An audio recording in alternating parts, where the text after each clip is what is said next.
Ախալքալակից մոտ 40 կիլոմետր հեռավորության վրա Քուրգետի հովտում է գտնվում Վարդյան։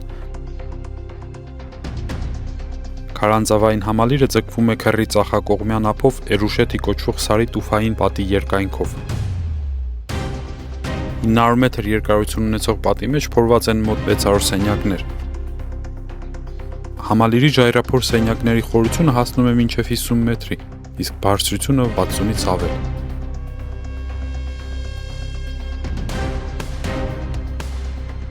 Պահպանվել են կաղտնի անցուղիներ, որոնք ժայռափոր սենյակները կապում են միմյանց։ Պահպանվել են նաև ջրային համակարգի մնացորդներ։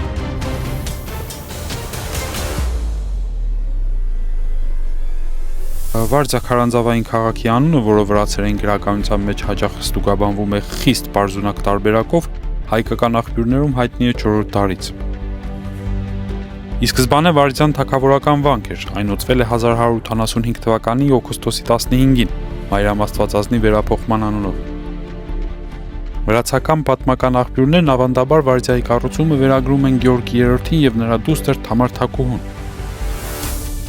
Հետազոտողները հաստատել են, որ վանական համալիրը ստեղծվել է հիմնականում 1156-ից 1202 թվականներին։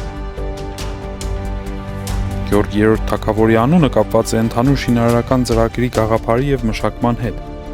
Նրա օրոք եկեղեցու աղբյուրի մոտ պետք է փորվեին առաջին ժայռափոր տները։ Գեորգի III թագավորի մահից հետո հատակագիծը մասամբ փոխվել է Թամար Թագուհու ցուցումով։ Համալիրի կենտրոնում է գտնվում Մարիամ Աստվածածնի վերափոխման եկեղեցին։ Եկեղեցին ամբողջովին նկարազարդ է։ Այստեղ պահպանվել է Թամարի պատկերը։ Ըստ մասնագետների այն նկարվել է Թամարի կենդանության օրոք։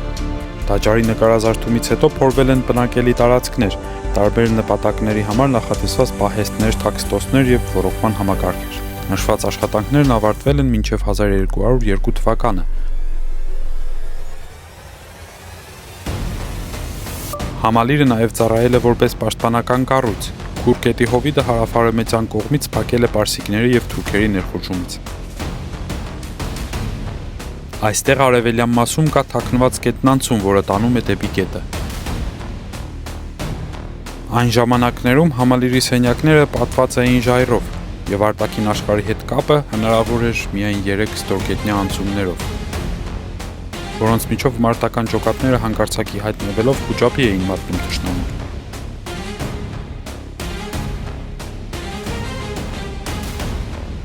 «1283 թվականի երկրաշարժի ժամանակ 15 մետր հաստությամբ ժայռապեկորը պոկվել է եւ գլորվել Քուրգետը։ Համալիրի մեծ մասը ավերվել եւ մեծ վնասներ է կրել։ Սենյակների մեծամասնությունը բացվել եւ դարձել են տեսանելի։ Դրանից հետո Վարդյան կորցրել է իր պաշտպանական նշանակությունը։ Վարդյանում պահպանվել է 25 մառան։ Մառաններն ընդհանուր առմամբ ներառում էին 235 սափոր։ Դրա ընդհանուր տարողությունը 100,000 լիտր էր։ 1551 թվականին Վարդյայի վանական համալիրը պարսից շահ Թահմասպ I-ի հրամանով ասպատակվեց եւ թալանվեց։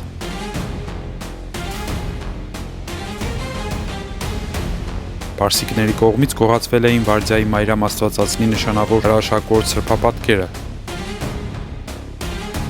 ոսկե եւ բղնձե դռները, մշակութային բազմաթիվ այլ գանձեր։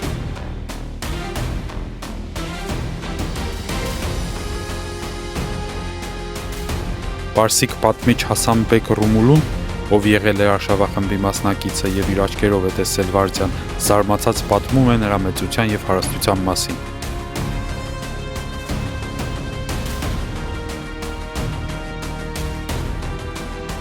Այս արշավանքից հետո Վարդյան չկարողացավ վերականգնվել։